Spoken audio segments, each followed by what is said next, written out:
नमस्ते मित्रों, स्वागत है आपका मेरे YouTube चैनल प्रतिष्ठा हिंदी ज्ञानधारा में। तो कल हमारी जो श्रृंखला चल रही थी मिलती जुलती रचनाओं की, उसमें हम देखे थे घर नाम से कौन कौन सी रचनाएं लिखी गई हैं। तो वो रचनाएं हमारी अधूरी रह गई थी, पूरी नहीं हो पाई थी। उसी रचना को मतलब घर नाम से जितनी भी रचनाएं हैं उसी श्रृंखला को आगे बढ़ाते हुए चलिए आज हम जो है शुरू करते हैं अपनी क्लास को। और जो है घर नाम से जो भी रचनाएं बच गई थी उनको हम देखते हैं। तो देर ना करते हुए क्लास की शुरुआत करते हैं। तो यहाँ पे जो पहली रचना हमारे सामने है वो है नया घर चढ़े। नया घर चढ़े नाम से एक कहानी लिखी गई है जो कि दिनकर के द्वारा लिखी गई कहानी है। अगली रचना है अपने घर की तलाश। अपने घर की तलाश जो है ये एक काव्य विधा है जो कि 2004 ईस्वी में लिखा गया है और ये है निर्मला पुतुल के द्वारा लिखी गई रचना है। निर्मला पुतुल ने लिखा है अपने घर की तलाश नामक एक काव्य जो कि 2004 में इन्होंने रचना की है। अगली रचना है घर निकासी। घर निकासी नाम से एक काव्य संग्रह की रचना की गई है जो कि 1997 ईस्वी में लिखा गया है और ये लिखा है नीलेश रघुवंशी ने। आगे बढ़ते हैं तो हमें एक और रचना मिलती है, वो है घर का रास्ता। तो घर का रास्ता जो है ये एक काव्य विधा है जो कि मंगलेश डबराल किसकी रचना है, मंगलेश डबराल की रचना है घर का रास्ता। घर का रास्ता किसकी रचना है, मंगलेश डबराल की रचना है। तो कोई मंगल ग्रह पर गया था, उसको वहां से अपने घर का रास्ता नहीं मिल रहा था, इस तरीके से जोड़ सकते हैं। घर का रास्ता नहीं मिल रहा था क्योंकि ये मंगल ग्रह पे चले गए थे। मंगल ग्रह यानी कि मंगलेश डबराल की रचना है। आगे बढ़ते हैं, अगली रचना है घर घर घूमा। घर घर घूमा ये काव्य विधा है और ये किसकी रचना है, लीलाधर मंडलोई की रचना है।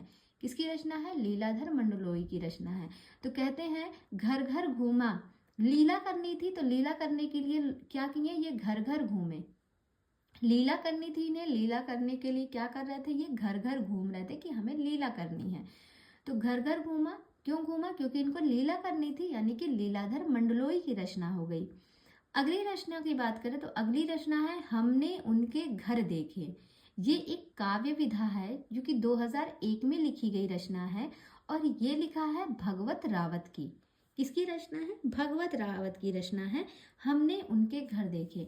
हमने किसके घर देखे, तो हमने भगवत रावत यानी कि भगवान के घर देखे, इस तरीके से याद रख सकते हैं। देखिए भगवान अगर देखा जाए तो कहा जाता है कि अलग अलग हैं, है तो देवता है, एक ही देवता होते हैं लेकिन सबके अलग अलग नाम हम ले लेते हैं। तो कह सकते हैं ना भगवान के एक ही घर होते हैं।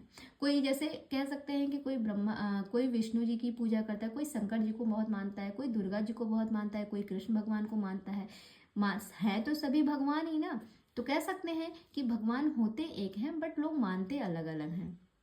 तो भगवान जो होते हैं, भगवान के हमने एक घर देखे, तो इसको जोड़ लीजिएगा, हमने उनके घर देखे, किनके, भगवान के। अब भगवान के एक घर हमने देखे, 1 से 2001 की रचना है, जोड़ सकते हैं। आगे है ऐसा कोई घर आपने देखा है।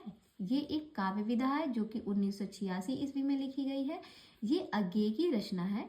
ऐसा कोई घर आपने देखा है, ये 1986 में लिखा गया है अज्ञेय के द्वारा। आगे बात करें तो अगली रचना है जलसा घर। जलसा घर जो है काव्य विधा है, 1973 ईस्वी में लिखा गया है और ये श्रीकांत वर्मा के द्वारा लिखी गई रचना है जलसा घर।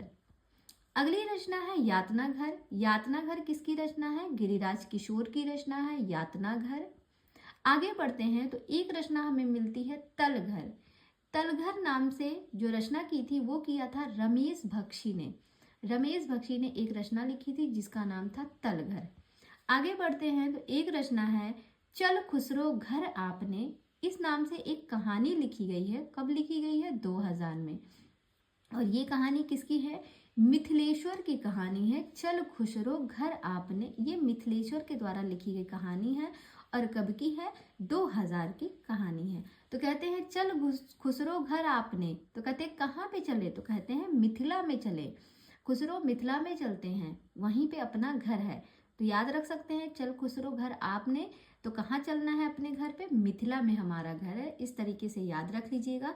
और वो घर कितना दूर है, 200 किलोमीटर दूर है। 200 नहीं, 2000 किलोमीटर दूर है। इस तरीके से याद कर लीजिएगा कि 2000 की ये रचना है। आगे बढ़ते हैं।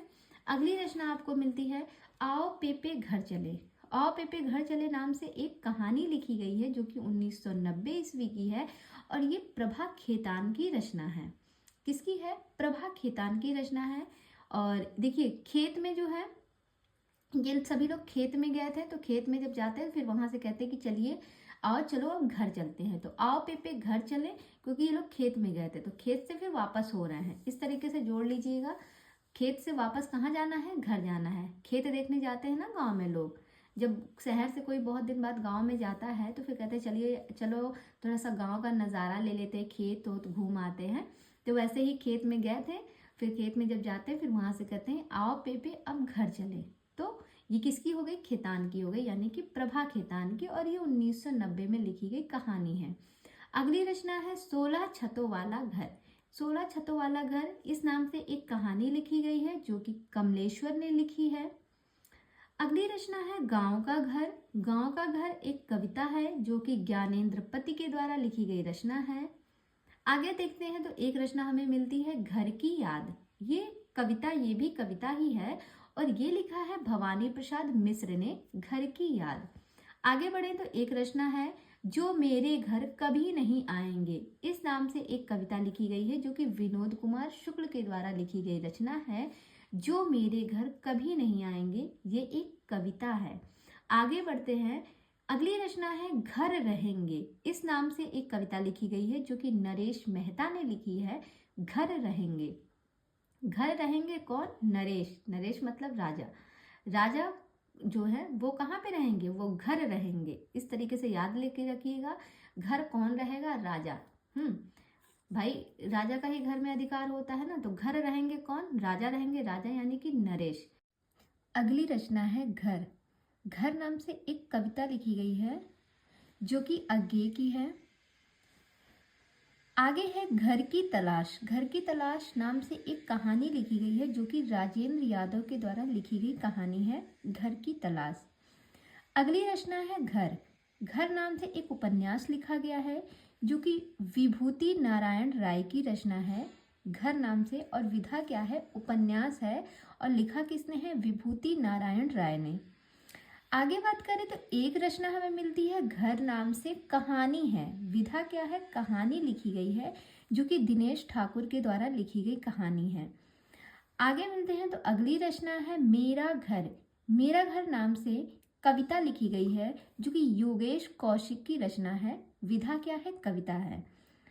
अगली रचना है मेरा घर। ये भी विधा क्या है? कविता है, और इसको लिखा है सोहनलाल द्विवेदी ने।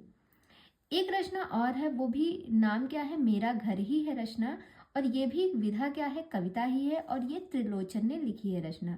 तो कह सकते हैं मेरा घर नाम से 3 लोगों ने कविताएं ही लिखी हैं, और 3 लोग कौन कौन से हैं? योगेश कौशिक हैं, सोहनलाल द्विवेदी हैं और त्रिलोचन जी हैं।